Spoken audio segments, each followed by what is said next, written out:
Before the laughter of a promised son ever filled the tent, there was a different sound echoing in the desolate expanse, the cry of a boy in the desert. He was Abraham's firstborn, the child born of longing and human foresight, the one who arrived before the true miracle. Yet, despite being the child of anticipation, he was not the one through whom God's ultimate promise would flow. This is the narrative of Ishmael, a story often among the most profoundly misunderstood in the entire Bible. Not because its events are shrouded in mystery, but because it is so frequently overlooked, pushed aside, and marginalized, much like the boy himself. But what if, contrary to popular perception, hidden deep within the unfolding drama of Ishmael's life is a transformative truth about the very nature of God? A truth that dares to challenge our preconceived notions of divine favoritism, the meaning of true blessing, and precisely who belongs within the grand tapestry of God's overarching story. What if Ishmael's banishment wasn't merely the unfortunate fallout of human jealousy and poor decisions, but rather an intricate thread in a larger, divine mystery? In just a moment, you'll uncover how his often ignored story unlocks a foundational truth that continues to divide human hearts and theological thought even today. It's the timeless struggle between human effort and divine grace, between a striving to earn and the radical freedom of simply receiving. But before we delve into these profound distinctions, our journey begins in the unsettling shadow of doubt. Abraham and Sarah had been entrusted with an extraordinary promise from God, a son, a lasting legacy, the foundation of a great nation. Yet, as the years stretched into decades without the arrival of a child, their steadfast faith began to falter under the weight of waiting. In that prolonged moment of unfulfilled expectation, they made a pivotal decision, one that would send irreversible ripples across countless generations. Sarah, still unable to bear children, offered her Egyptian servant, Hagar, to Abraham. It was a desperate human solution to what felt like an unbearable divine delay. And when Hagar conceived, the household of Abraham was no longer bound together by shared hope, but violently cleaved by mounting resentment. What had initially seemed like a pragmatic strategy to expedite God's promise quickly devolved into a bitter rivalry. Two women, two distinct sons, one coveted inheritance, one singular blessing, and tragically caught in the middle was a boy named Ishmael. He was born not from deliberate rebellion against God, but from an act of human impatience, a product not of covenant, but of circumstance. Yet, God saw him, God heard him, and God still had profound plans for him. Stay with me, because Ishmael's story is far more than a mere biblical footnote. It serves as a powerful lens, and through it, we are invited to witness the intricate ways God works, even in the margins of society, even through human mistakes, and even through the lives of those we might mistakenly believe He has forgotten. Do not miss what unfolds next. Long before Isaac was ever born, long before the joyous laughter of a promised child finally resonated through Sarah's tent, there was another kind of silence. It was a silence that stretched across years, an oppressive quietude that grew heavier with each passing month that brought no child to the womb. Sarah, then known as Sarai, bore the profound shame of barrenness in a culture where motherhood was intrinsically linked to a woman's worth and identity. She was honored as Abraham's wife, yes, but deep within, she carried the gnawing ache of an unfulfilled promise and the sharp sting of a dream perpetually deferred. The years relentlessly advanced. The divine promise of a son still resonated in Abraham's memory, a sacred word spoken by God Himself in Genesis chapter 15, verse 4. But still, no child had arrived. And so, in the agonizing emptiness of waiting, Sarah made a choice, one that was culturally acceptable for her era, yet profoundly complicated in its spiritual ramifications. She presented Hagar, her Egyptian maidservant, to Abraham as a secondary wife. In that ancient time, this was a common, recognized practice. If a woman could not conceive, she could raise a child through her servant, and that child would legally be considered her own. But what appeared to be a straightforward solution was about to introduce a wound into the family that would prove exceptionally difficult to heal. Hagar conceived, and what should have been a moment of shared joy instead ignited a blaze of contempt. The Bible states in Genesis chapter 16, verse 4, that when Hagar realized she was pregnant, her mistress, Sarah, became despised in her eyes. Hagar, once merely a servant, now carried something Sarah desperately desired and seemingly never could, Abraham's child. And with that child came an undeniable shift in status, in demeanor, and in the delicate balance of power within the household. The simmering tension could no longer be contained. It was now an active, volatile presence in their shared home. Sarah, deeply wounded and consumed by jealousy, confronted Abraham. "My wrong be upon you," she cried.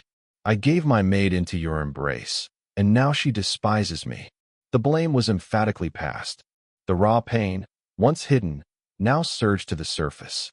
And Abraham, caught precariously between two women and one unborn son, instructed Sarah to deal with Hagar as she saw fit, effectively abdicating his responsibility. What ensued was far more than mere household friction.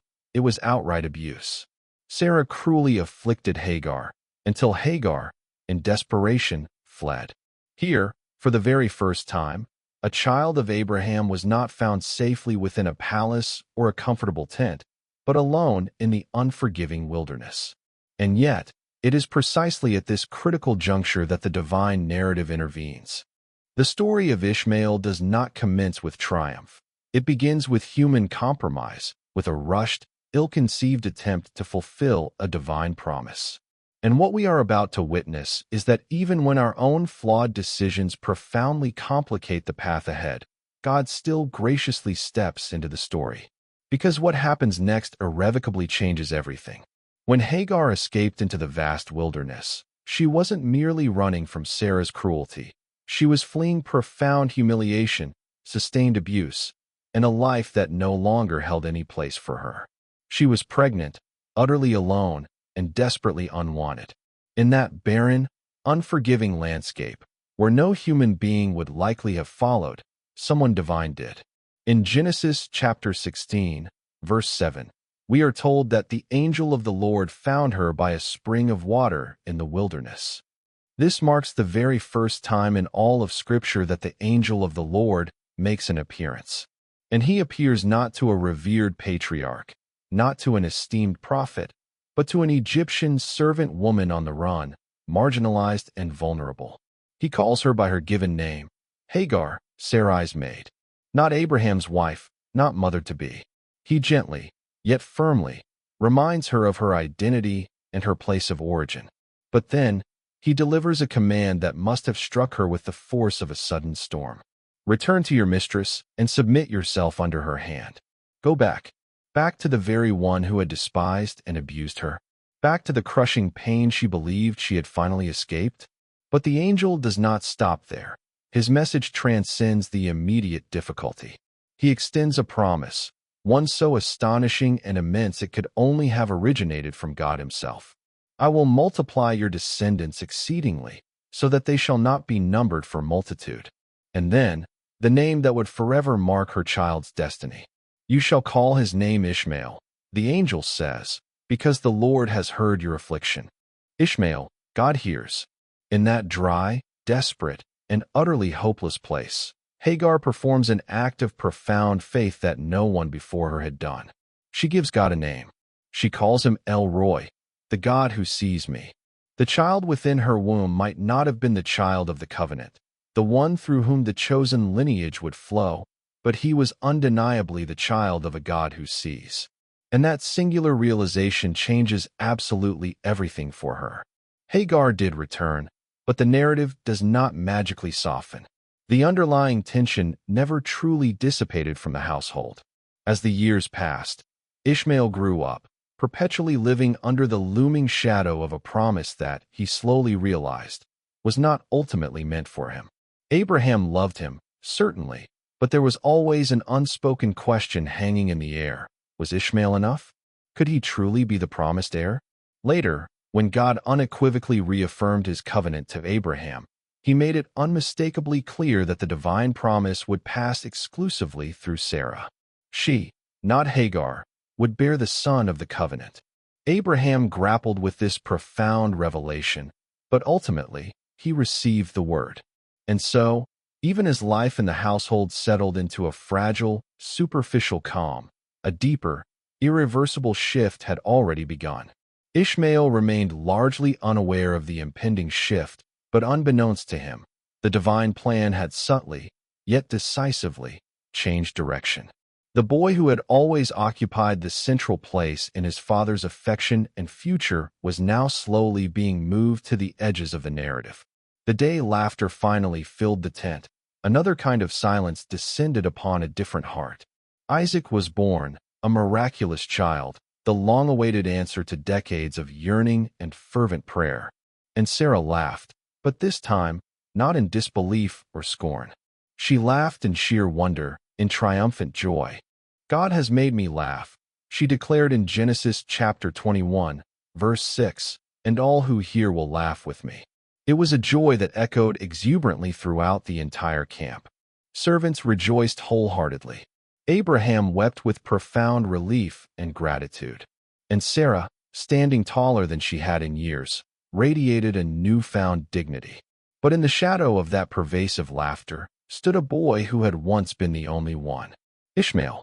He had known the fullness of Abraham's love. He had sat by his father's side, listened to his prayers, and followed him into the fields. For 13 formative years, he had been the presumptive future, the cherished firstborn, the undisputed heir apparent. And now, without any warning, everything irrevocably shifted. No one uttered the words aloud, but he could feel the seismic change in the atmosphere. Where there had once been a quiet, assured pride in Abraham's eyes when he gazed upon his son, there was now a new, tender softness, a gentleness reserved solely for another, a profound affection that accompanied new beginnings. And for Ishmael, each such glance felt like another door quietly, irrevocably closing. The servants who once greeted him first now fussed incessantly around the newborn. Hagar's authority and status as the mother of Abraham's only son faded practically overnight. And Ishmael, now a teenager, watched in silent agony as his entire world realigned, not through overt violence, but through a joyous celebration that pointedly did not include him. The feast followed soon after, a weaning celebration for Isaac, a significant cultural milestone that affirmed a child's survival beyond infancy. It should have been a time of universal, shared joy, but for Ishmael, it served as a devastating confirmation. He was no longer central to the story. He was being systematically displaced. We are not told precisely what he did. Genesis chapter 21, verse 9 simply states that Sarah saw the son of Hagar the Egyptian scoffing. Was it outright laughter, a surge of raw jealousy, or perhaps a sarcastic, bitter remark? Perhaps he was desperately attempting to reclaim some recognition, to remind everyone that he, too, was a son of Abraham. Or maybe it was simply a deeply wounded boy watching the world rejoice without him, feeling profoundly isolated. Sarah, however, saw more than just a smirk. She perceived an undeniable threat. But at that moment, her precise reaction belongs to another crucial part of this unfolding story. What truly matters here is this. Ishmael had done absolutely nothing to deserve being forgotten or cast aside. He was simply outloved by a divine promise. And yet, as the music played and the people danced in joyous celebration, a silent, profound grief began to form in the heart of a boy who had once firmly believed the future bore his name. He wasn't cast out that very day, not yet. But something deep inside him began to leave long before his feet ever did. The celebration had barely subsided when the storm, long brewing, finally broke. Sarah had observed the boy, not her son, laughing, scoffing, mocking. Whatever the specific gesture, to her, it was far from innocent, it was dangerous. It served as a stark, living reminder that another bloodline, another potential claim, still walked freely within the camp. Her hard-won joy had taken years, decades, to arrive, and she would not permit anything to threaten it now. So, she confronted Abraham, not with hesitation, but with unwavering resolve. Cast out this slave woman with her son, she demanded in Genesis chapter 21, verse 10. For the son of this slave woman shall not be heir with my son, Isaac. There it was. Not a mild suggestion, but an unequivocal command. Not a negotiation, but a definitive division. Abraham was struck to his very core. The Hebrew text indicates that the matter was very displeasing to him, but even that word fails to capture the profound ache in his soul. This was his son, his firstborn, a boy he had walked with, prayed with, watched mature into a young man. Ishmael wasn't just Hagar's son, he was inextricably his own. To send him away would be tantamount to tearing out a piece of his very soul. And yet, he said nothing in immediate response. Not at first, because he had found himself in this agonizing position before, caught between two women, one hurting, the other making an insistent demand. But this time, the stakes were different. It wasn't merely about household rivalry. It was about inheritance, about identity, about the sacred covenant itself. That night, God himself came to Abraham, and what he said pierced even deeper than Sarah's harsh words. Do not be displeased because of the boy.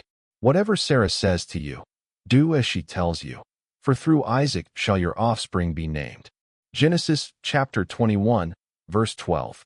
It was not a rejection of Ishmael as a person, but rather an absolute reaffirmation of the divine promise.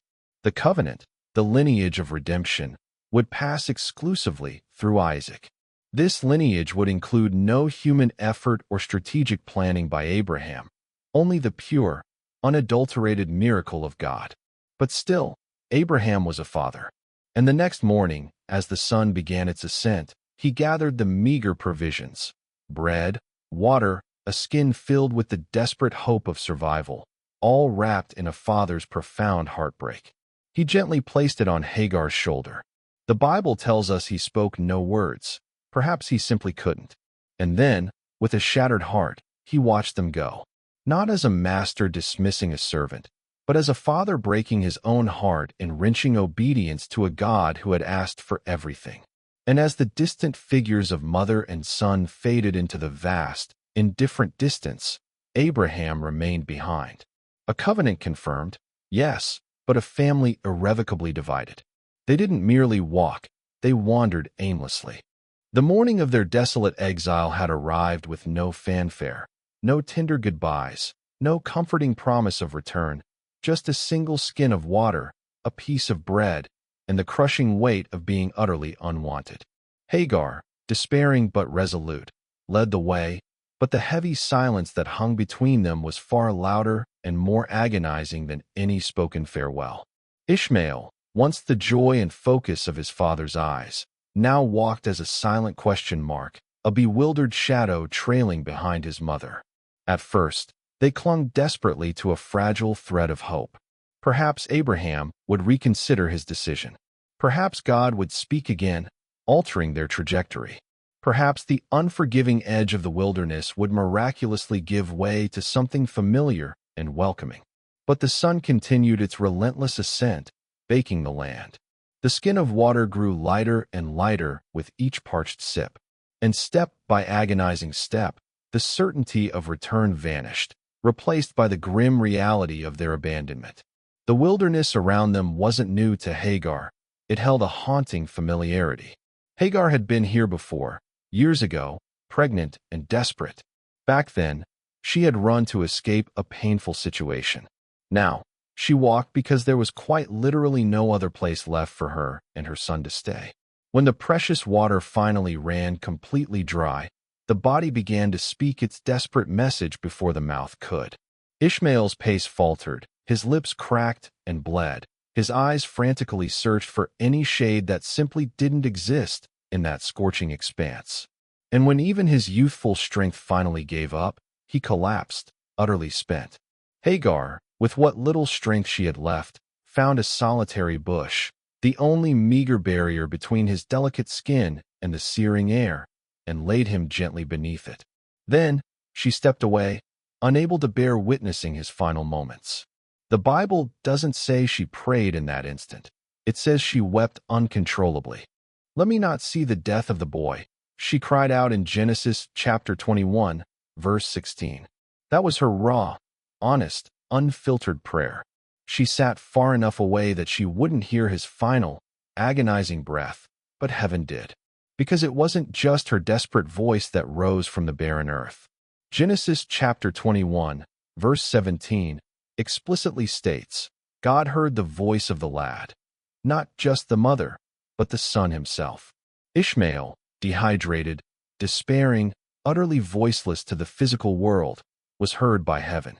And from that invisible, divine realm, the angel of God called out, offering a message of hope.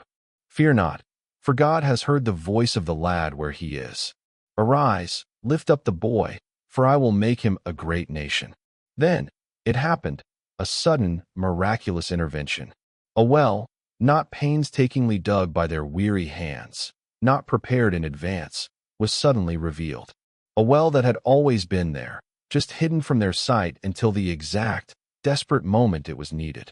Hagar, invigorated by renewed hope, ran to it. She filled the skin with life-giving water. She gave the boy to drink, and Ishmael lived. Not because Abraham came rushing to their aid, not because Ishmael was physically strong enough to survive the ordeal, but because the very God who had once seen Hagar now heard her son. This was not the story of a lost promise being restored to its original path. No, this was the profound story of mercy revealed in the most unexpected of places. And in the very spot where it should have ended in tragedy, Ishmael's story began anew, fundamentally redirected. Ishmael stepped beyond the horizon that had nearly consumed him. He had walked through a scorching heat that should have ended his life, through a suffocating silence that felt like complete abandonment, and yet he lived. But this was not merely survival. This was something far more profound. What happened to him in the wilderness didn't define him as a victim. It decisively redirected him. He would not return to Abraham's bustling camp. He would not grow up alongside his younger brother. The life he had once known was irrevocably gone, but in its place, a distinctly different path had opened before him.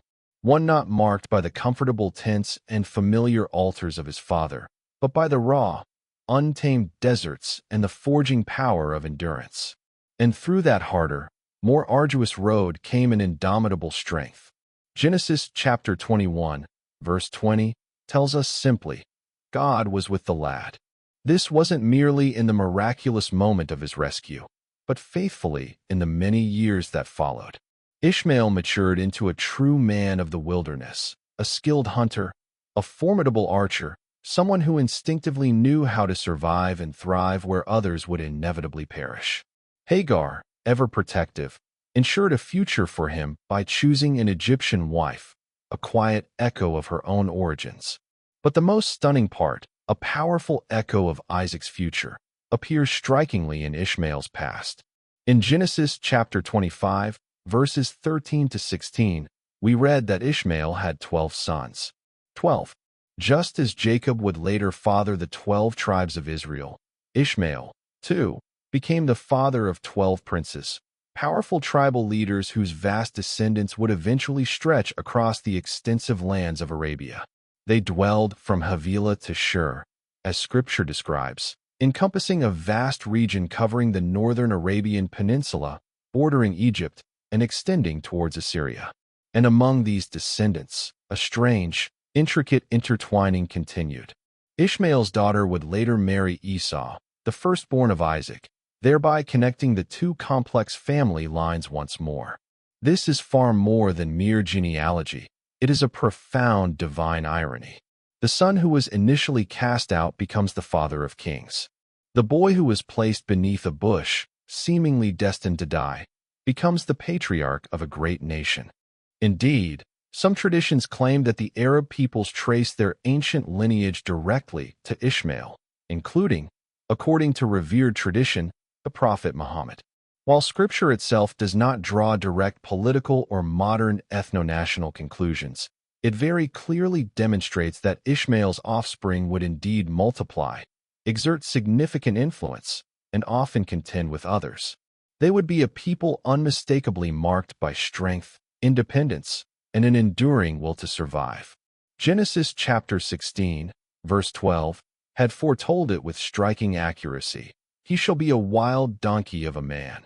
His hand shall be against every man, and every man's hand against him. And he shall dwell in the presence of all his brethren. This was a prophecy not of condemnation, but of fierce independence and a unique, resilient destiny. He was not the chosen son to carry the covenant, but he was never invisible to God. And the extraordinary promise spoken over his life, that he would become a great nation, was not mere poetic flourish. It was unequivocally fulfilled. Centuries later, Ishmael's name would resurface again, not in another genealogical list, nor in the recounting of a tribal war, but within a letter. A pivotal letter penned by the Apostle Paul to a community of believers in Galatia who were earnestly wrestling with the profound meaning of God's grace. Paul was not simply recounting ancient history for its own sake. He was skillfully using it to draw a clear distinction between two fundamentally different spiritual realities, the covenant of the law and the covenant of promise. And to accomplish this, he turned to a story that every Jew of his day would have known intimately: Abraham, Sarah, Hagar, Isaac, and Ishmael. In Galatians chapter 4, verse 22, Paul writes, "For it is written that Abraham had two sons, one by a bondwoman, the other by a free woman. The bondwoman was Hagar, the free woman was Sarah." However, Paul's interest was not in the women themselves, but in what they profoundly represented. Hagar, he asserted, symbolized Mount Sinai, the law, spiritual bondage, and the futility of humans striving to earn favor with God. Her son, Ishmael, Paul explains, was born according to the flesh, not in a sinful sense, but through human effort and natural means, an attempt to bring about a divine promise through human strategy. Sarah, on the other hand, represented Jerusalem above, the glorious city of spiritual freedom. Her son, Isaac, was born not through human planning or natural ability, but by God's supernatural power, a miraculous birth from a barren womb. And then, Paul delivers the striking punchline. In Galatians 4 verse 29, he states, "But, as he who was born according to the flesh then persecuted him who was born according to the Spirit, even so it is now." The implication is subtle, yet incredibly sharp and relevant. Those who stubbornly cling to the law, to works, to the exhausting pursuit of earning God's favor, continue to mock or oppose those who joyfully live by grace. Paul was absolutely not diminishing Ishmael as an individual. Rather, he was employing Ishmael as a powerful representation of a particular way of thinking, a life driven by effort, performance, and spiritual bondage. And he contrasted that sharply with Isaac, who symbolized a life founded on promise, absolute freedom, and the empowering work of the Spirit. Then, Paul quotes the ancient scripture again, seemingly harsh: "Cast out the bondwoman and her son, for the son of the bondwoman shall not be heir with the son of the free woman." This sounds severe, but Paul is not advocating for literal, physical rejection. He is emphatically calling for spiritual clarity. You cannot inherit the promises of God through your own effort, your own works, or your own striving. You can only inherit them through pure, trusting faith. And finally, in Galatians chapter 4, verse 31, Paul powerfully concludes his thought. "So then, brethren, we are not children of the bondwoman, but of the free." The story of Ishmael and Isaac is far more than a simple historical account of two brothers. It is an enduring allegory about two distinct paths, two profound covenants, and two ultimate destinies. And the question that resonates and lingers for us today is not merely who was born first, but rather, which son are you living like? Ishmael's story began with profound rejection, but it most certainly did not end there. He was the son of a servant, born out of a moment of human desperation, not out of deliberate rebellion against God. He walked for years in the long shadow of another's greater promise. He was cast out, nearly lost to the scorching wilderness, and remembered by comparatively few. And yet, Amidst all of this, God heard him. God saw him. God faithfully preserved him. He did not receive the specific covenant that led to the Messiah, but he did receive a solemn promise from God, not to be the father of the chosen people, but to be the father of many. He was not chosen to carry the lineage of redemption, but he was never, ever discarded by heaven. In Isaac, we clearly discern the miraculous, sovereign power of God to fulfill precisely what he alone has promised. But in Ishmael, we witness something equally profound and deeply moving. The boundless mercy of God extended far beyond the expected, conventional boundaries. We are shown that even when humans, in their fallibility or fear, close a door, heaven may still, in its infinite grace, open a window. The Apostle Paul masterfully used this ancient story to help us grasp a greater, more fundamental truth, that grace does not arrive through strenuous effort, through social status, or even through being first in line. It comes through humble surrender, through unwavering trust, and through the empowering presence of the Spirit.